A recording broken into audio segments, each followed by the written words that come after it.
Hello everyone, welcome back to our channel civil Gyan centre. हम लोग एक इनडायरेक्ट मेथड ऑफ लेवलिंग देखने जा रहे हैं आज, दैट इज ट्रिग्नोमेट्रिक लेवलिंग। तो देखिए, ट्रिग्नोमेट्रिक लेवलिंग है क्या? ट्रिग्नोमेट्रिक लेवलिंग एक इनडायरेक्ट मेथड है। क्यों इनडायरेक्ट है? क्योंकि इसमें हम लोग ट्रिग्नोमेट्री का कंसेप्ट इस्तेमाल करते हैं to find out the reduce level. अब इसमें डिफरेंट डिफरेंट केसेस हैं, थोड़ा मैथमेटिकल है, बेसिक्स है। जो बचपन में अपने डिप्रेशन और एलिवेशंस के क्वेश्चंस किया होगा उसके लिए बहुत ईजी है, बाकी लोगों के लिए मैं इजी करूंगा। चलिए देखते हैं, ठीक है। अब देखिए है क्या। सबसे पहला केस इसमें ये है, मान लीजिए ये एक टावर है, उसके नीचे के पॉइंट पे आप एक्सेसिबल है, तो आप ये वाला डिस्टेंस जाके नाप सकते हो चेनिंग की मदद से। ये वाला डिस्टेंस आपने नाप लिया।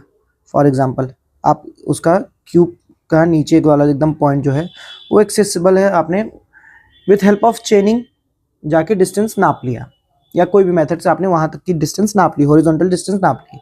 अब आपको चाहिए क्यू का आरएल, टॉप पॉइंट का। तो आपने एलिवेशन करके, मतलब अपने पॉइंट ऑफ व्यू को, लाइन ऑफ साइट को एलिवेट करके थीटा एंगल नाप लिया इस पॉइंट का। तो क्या आप ये वाली हाइट बता सकते हो? ये वाली हाइट इजीली बता सकते हैं। ये बेसिक सा एक ट्राइंगल बन रहा है, H D theta, tan theta is equal to H upon D, H is equal to D tan theta. तो हम ये वाली हाइट बता सकते हैं कि sir H is equal to D tan theta बता सकते हैं। बस आधा काम खत्म, आधा काम खत्म हमारा।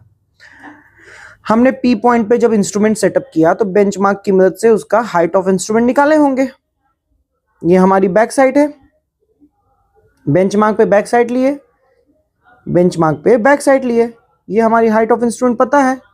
उसके ऊपर एच हाइट चले गए तो वो भी पता चल गया। तो आर एल ऑफ क्यू क्या हो गया? सिंपल, सबसे सिंपल केस था ये। R L of Q is equal to R L of benchmark plus उस पर back side, R L of benchmark यहाँ का आर एल प्लस अब इसके ऊपर बैक साइड, इसका ये जो बैक साइड है, इतना जो भी रीडिंग आई है बैक साइड, ठीक है। तो are L of benchmark plus back side plus H, simple. Are L of Q निकल गया, आर एल ऑफ क्यू निकल गया। तो ये तो सबसे इजी केस था। दूसरा केस देखिए, जब आपका बेस एक्सेप्सिबल ना हो, आप सी के नीचे वाली पॉइंट जो है, जो सीधाई में है ए बी के, नहीं, आप उसको एक्सेस नहीं कर सकते। इसका एक केस ये है कि ए बी सी एक ही लाइन में है। ऊपर से देखेंगे तो ए बी सी हमको एक ही लाइन में दिखेंगे, ए बी सी एक ही लाइन में, तो ये अच्छी बात है, ठीक है।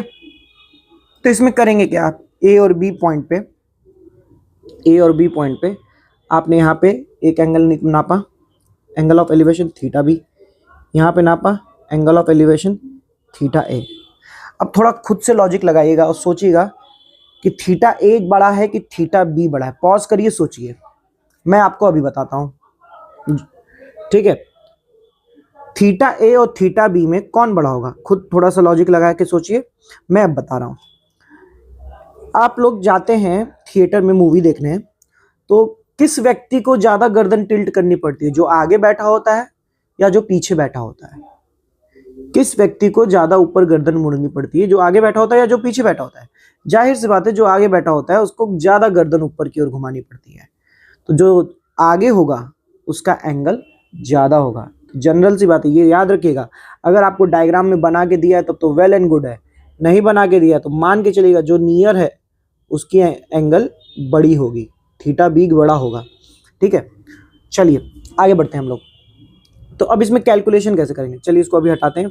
फॉर एग्जांपल यहाँ अभी इसको हटाते हैं, ये मेन मुद्दा नहीं था। अब बात करते हैं हम लोग इसमें कैलकुलेशन कैसे करेंगे। इसमें कैलकुलेशन आप लोग यहाँ बी से सी तक की डिस्टेंस नहीं नाप सकते, ए से सी तक की डिस्टेंस नहीं नाप सकते, तो आप लोग ये तो नाप सकते हो, ए टू बी। इसको मान लेता हूं मैं कैपिटल ए बी डिस्टेंस, ठीक है। इसको ए बी डिस्टेंस, या एक वर्ड में थोड़ा इजी करने के लिए स्मॉल डी डिस्टेंस, और ये हमारी कैपिटल डी डिस्टेंस। ये हमको नहीं पता, ये नाप सकते हैं हम लोग चेनिंग की मदद से। तो डी हमको पता है, कैपिटल डी नहीं पता है। ठीक है, चलिए अब हम जब ए से बैक साइड लिए होंगे तो कोई एक रीडिंग आई होगी S1, बी से बैक साइड लिए होंगे तो कोई एक रीडिंग आई होगी S2। तो इन दोनों के बीच के गैप को हम S बोल दें, इन दोनों के बीच के गैप को हम S बोल दें। क्या वही गैप यहाँ पे भी मेंटेन होगा, क्योंकि लाइन तो पैरेलल है, वही गैप यहाँ भी मेंटेन होगा, यहाँ का गैप और यहाँ का गैप मेंटेन होगा। ठीक है, इतनी बात भी हो गई। तो अब हमको क्या ये दो ट्रायंगल दिख रही है, बोलिएगा। एक ट्रायंगल ये, एक ट्रायंगल ये, ठीक है। इतनी हाइट को हम H अभी मान लेते हैं, इतनी हाइट जो है H है। तो एक ट्रायंगल हमको दिख रही है B की मदद से,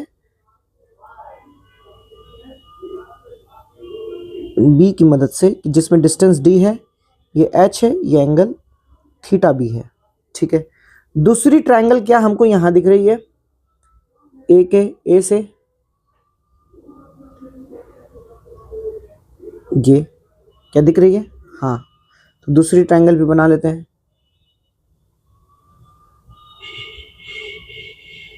सॉरी, थोड़ा सा नीचे से बनाते हैं, हाँ। तो ये अब कितनी डिस्टेंस हो गई, जब हम ट्रायंगल ए से ले रहे हैं तो ये डिस्टेंस हो जाए H प्लस S, ये पूरी की पूरी डिस्टेंस हो गई।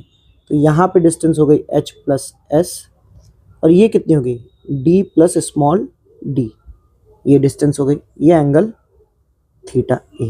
तो हमने नापा क्या क्या है, हमको मालूम क्या है, हमको थीटा B पता है, थीटा A पता है, हमको स्मॉल d पता है, कैपिटल D और कैपिटल H नहीं पता है। तो हमको दो अननोन है, दो अननोन के लिए दो इक्वेशन बनाने होंगे। दो इक्वेशन कैसे बनेगा, एक यहाँ से क्या कि H upon D is equal to tan theta B, तो H is equal to D into tan theta B, पहला इक्वेशन। दूसरा equation H plus S upon D plus small D, H plus S upon D plus small D is equal to tan theta है। तो यहाँ पे क्या हो जाएगा, H plus S is equal to D plus small D tan theta है। ठीक है, यहाँ पे हो गया इक्वेशन नंबर 2। दो इक्वेशन, दो वेरिएबल।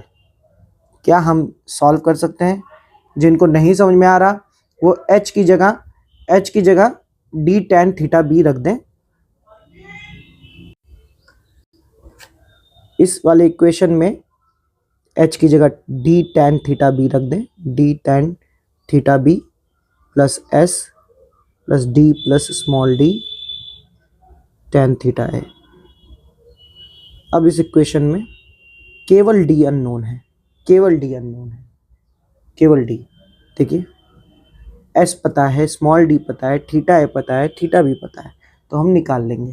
जाहिर सी बात, एकदम इजी सा क्वेश्चन था ये, इजी क्वेश्चन था। और एक बार D निकल गया तो फिर H निकल जाएगा, H निकल गया तो इस पॉइंट का RL निकाल लेंगे आप।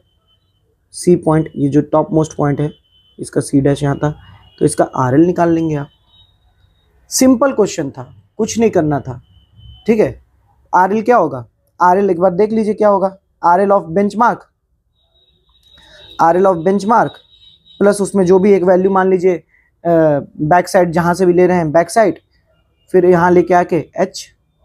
फॉर एग्जांपल हम स्टेशन B से ले लेते हैं, चलिए स्टेशन B की मदद से लेते हैं।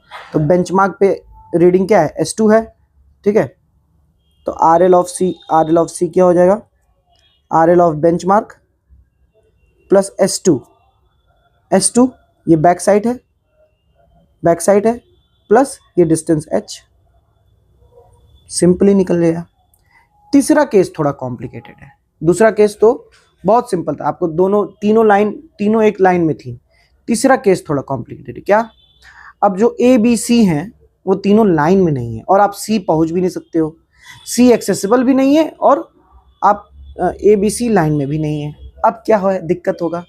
अब दिक्कत होगा ये कि क्या कहते हैं, हम जो सिंपल ये वाला इक्वेशन बना ले रहे थे ये नहीं बनेगा। तब इसमें क्या करेंगे, इसमें करेंगे कि आप angular measurement, angle A, angle B, angle C करेंगे। A B C पे लीनियर मेजरमेंट तो करेंगे ही, हॉरिजॉन्टल एंगल है ये, एंगल A B C। उसकी मदद से साइन रूल निकाल के AC और BC निकालेंगे, और फिर जो है AC और BC के लिए सेपरेटली ट्रिग्नोमेट्रिकल इक्वेशन बनाएंगे। ठीक है, साइन रूल लगाएंगे और AC और BC के लिए ट्रिग्नोमेट्रिकल इक्वेशन लगाएंगे। जिनको साइन रूल नहीं पता है उनके लिए मैं लिख देता हूं।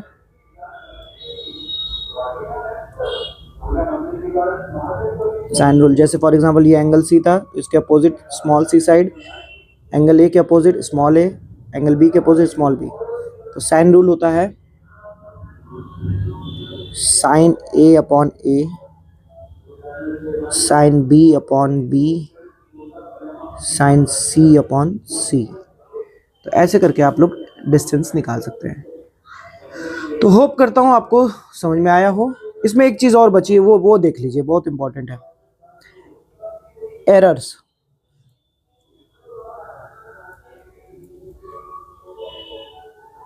Errors in trigonometrical levelling. ठीक है, देखिए एरर होते हैं इसमें ना, लेकिन इसमें थोड़ा सा एक और चीज है कि करेक्शन फॉर एक्सिस सिग्नल भी करना पड़ता है। अगर जैसे मैं नोट लिख दे रहा हूं ना, नोट ये है कि correction is relevant with regard to trigonometrical levelling. कभी कभी पूछता है कि ट्रिग्नोमेट्रिकल लेवलिंग के लिए सबसे जो करेक्शन इंपॉर्टेंट है वो क्या है। Correction is relevant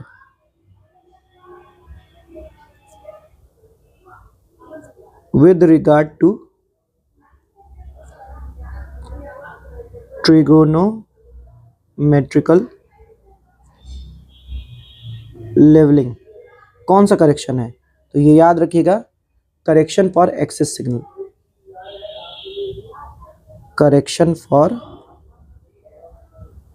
axis signal, correction for axis signal, ये इंपॉर्टेंट है। ठीक है, फिर मैं बात करूं, ये इस वजह से होता है कि जब हाइट ऑफ सिग्नल और हाइट ऑफ इंस्ट्रूमेंट सेम ना हो। हाइट ऑफ सिग्नल और हाइट ऑफ इंस्ट्रूमेंट सेम ना हो, ये कब होता है, जब height of signal and height of instrument is not same. ठीक है, अब थोड़ा सा इसमें रिफ्रैक्शन और कर्वेचर करेक्शन का भी देख लेते हैं। थोड़ा सा अंतर है, हल्का सा अंतर है जो बेसिक लेवलिंग में हम लोगों ने देखा है। तो देखिए, कर्वेचर और रिफ्रैक्शन करेक्शन की बात करें तो ये लाइक एलिवेशन वैसा नहीं है, थोड़ा सा अंतर है इसमें। जैसे लेवलिंग में जैसे था उससे थोड़ा सा अंतर है। क्या, डिप्रेशन के केस में लेवलिंग वाला ये कि रिफ्रैक्शन करेक्शन पॉजिटिव होता है और कर्वेचर वाला निगेटिव होता है, लेकिन एलिवेशन के केस में थोड़ा उल्टा हो जाता है। इसका कारण ये है कि रिफ्रैक्शन की वैल्यू जो होती है, रिफ्रैक्शन की वजह से ऑब्जेक्ट थोड़ा हायर अपीयर करते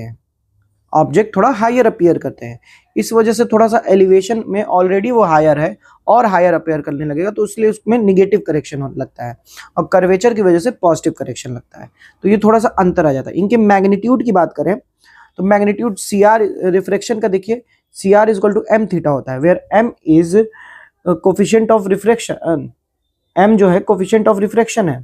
ठीक है, और इसकी वैल्यू बन के आती है CR is equal to md/r। ये थीटा की वैल्यू ये आर्क प्रॉपर्टी से कि हम लोग अब लार्ज डिस्टेंस पे ले रहे हैं, तो earth distance d, radius of earth r, theta substance कर रहा है बीच पे, तो थीटा की वैल्यू हो जाएगी d/r। d is equal to r theta, theta की वैल्यू d/r।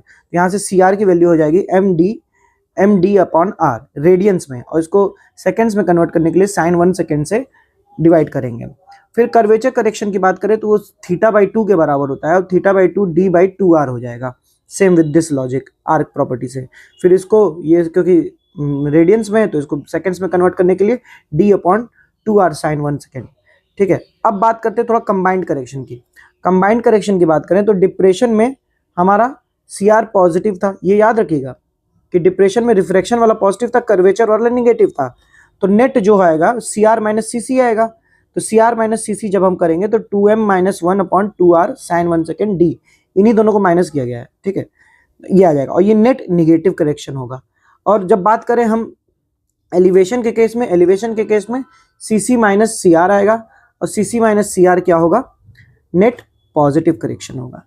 तो इन दिस वे हम एरर भी इसका देख लिए और ट्रिग्नोमेट्रिकल लेवलिंग में और कुछ नहीं बचा है, इसके अलावा और कहीं से कुछ नहीं आता ट्रिग्नोमेट्रिकल लेवलिंग में।